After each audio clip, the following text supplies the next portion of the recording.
Greetings, friends. It's Monday, June 28th. This is the beginning of our last week together in modern U.S. history in the summer of 2021 at Baruch College in the City University of New York. Greetings.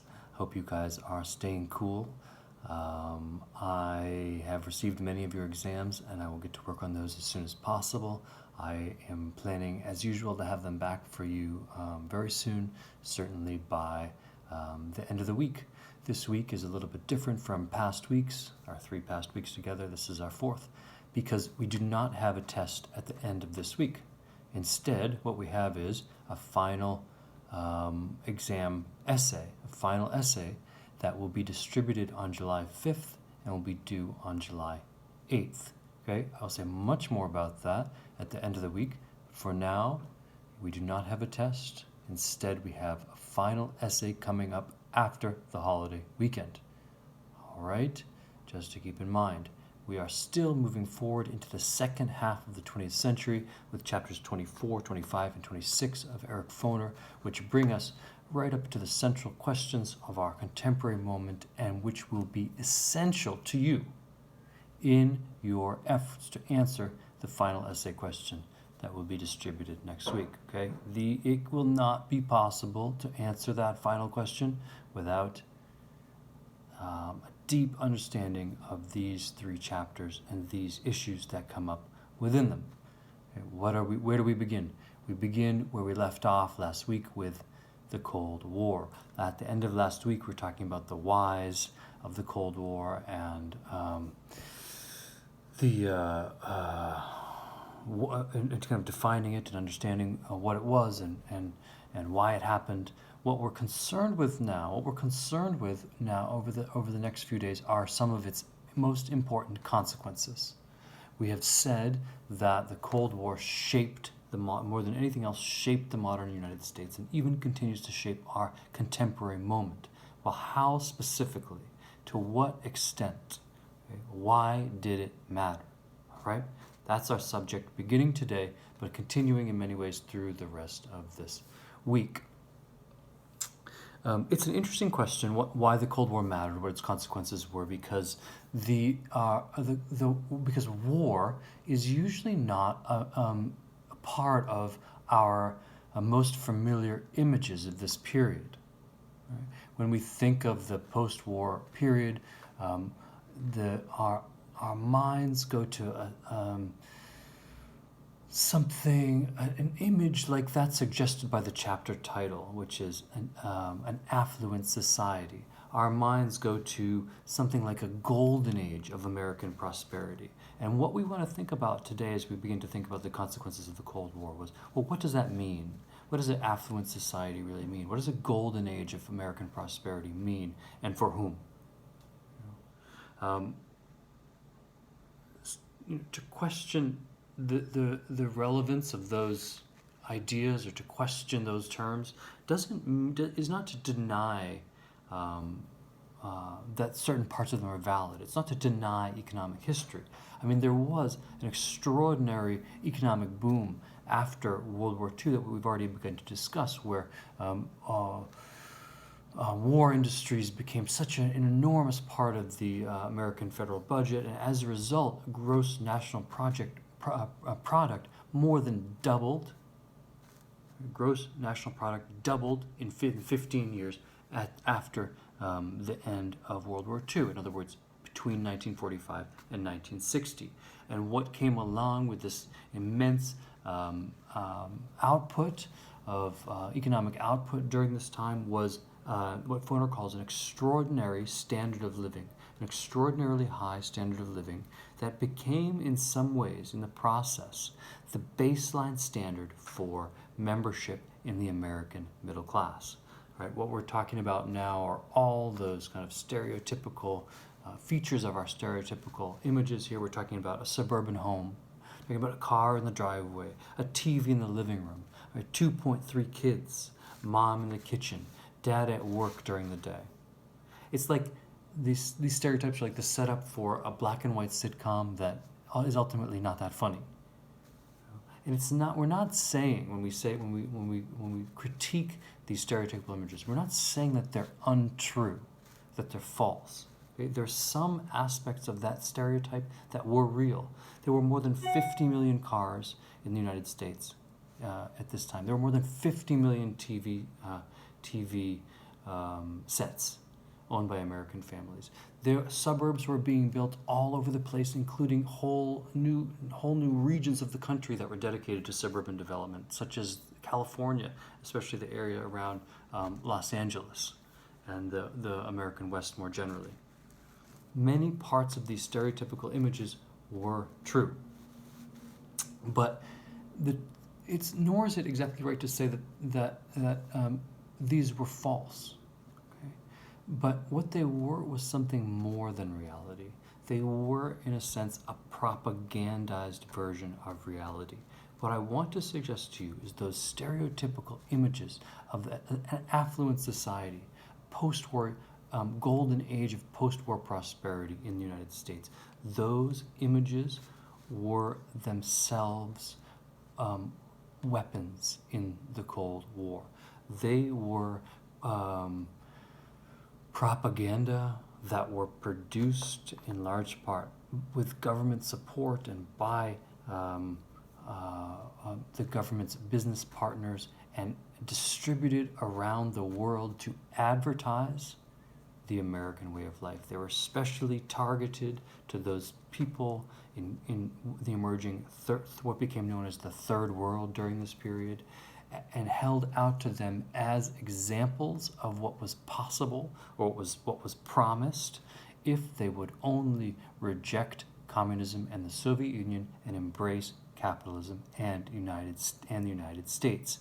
These images were themselves weapons in the Cold War. So war is not a part of those images, right? The embeddedness of suburban middle-class family life in the Cold War context is the Cold War is invisible in those images because those images are promising an end to the war, if only are promising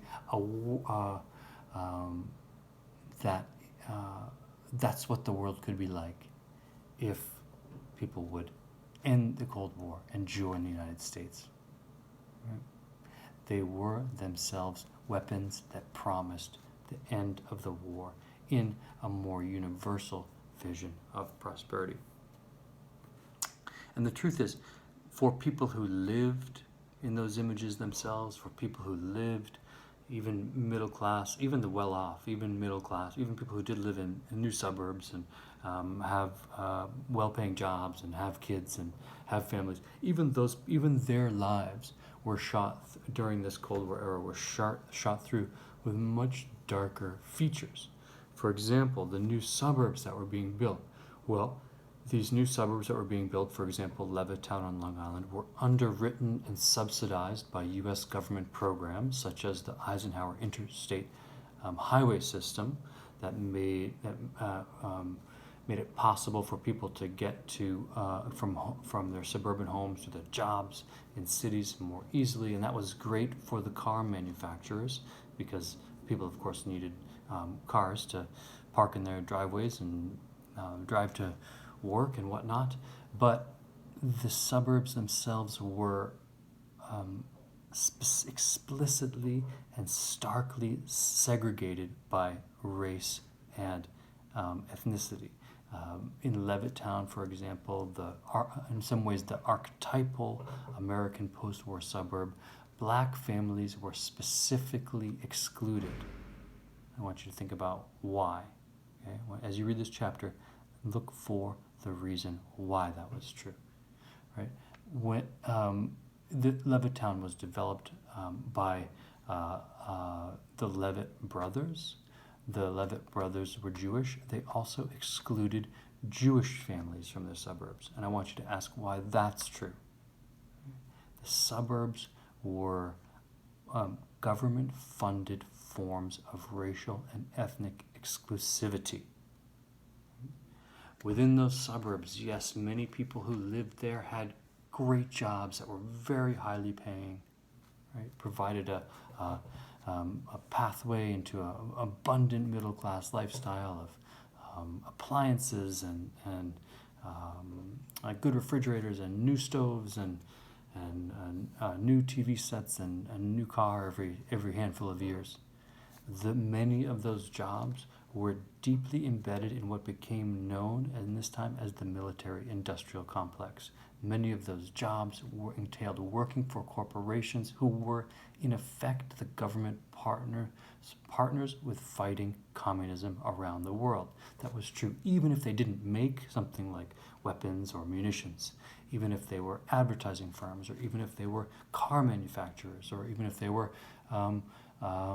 record and in the entertainment industry, right? All of these firms, the corporate America was deeply embedded in the project of fighting the Cold War at home and around the world, and these jobs were inseparable from that fight and that war. These jobs, just like the suburbs themselves, were also starkly segregated by race and gender. And this was not only true of the hiring practices themselves, but also of the pathways, such as education, that would lead you into corporate jobs, good-paying corporate jobs during this time. Now, certainly there were also children in these suburbs, and children of people who worked for these corporations that made up the military-industrial complex. They did have 2.3 kids at home. All right, that's true. But these children were also the same ones that were doing nuclear warfare preparedness drills at school every week, right? Especially with the advent of the hydrogen bomb, which was so many times more destructive than the atomic bomb had been. So even for those people who were living the best version of this, living in the best version of this affluent society, living in the best version of this golden age of American prosperity, their lives were shot through with wartime darkness as well. In other words, there was prosperity, there was affluence, but it was to a great extent a spoil of war, and it was distributed to those people who were most important to the ongoing war effort, and those people were defined most often as middle-class mass consumers in the suburbs. In other words, white families. Now, for other people, the story of the post-war years was very different. Black and Hispanic Americans especially were formally excluded from suburbs. They were legally excluded from access to the best educational institutions. They were actively excluded from employment in the best paying corporate jobs. They clustered during this time in substandard public housing projects that were built in parts of the city that had been largely vacated when the white middle class moved to the suburbs. At the same time, homosexuality was vilified to the same extent that communism had been, and in part for the same reasons, because it was seen as a threat from within. And in fact, homosexuality and communism were often related, or at least related by those people who vilified both and said that, well, for example, a homosexual in government could be the target of blackmail or the target of manipulation, and therefore it was especially important to purge homosexuals from employment in American government. And so gay life at this time was the focus of persecution and prosecution in the same way that communism had been under McCarthyism. These are just examples of the ways that middle-class American prosperity had prerequisites during this time. There was a famous saying, "What's good for GM is good for the country," and vice versa. And I want you to think about, well, why that could be limiting. The famous saying was, "What's good for GM is good for the country." And I want you to think about why that could be limiting. Why a kind of national purpose that had this form of prosperity, a corporate prosperity, a consumer prosperity at its core, would ultimately be limiting. I want you to think, especially as you read toward the end of this chapter, we look ahead toward the rest of the week. I want you to think um, how this form of prosperity was challenged, and by whom, and on what terms. Because it was challenged. I want you to think about, well, okay, how was it challenged by people who didn't conform to its morality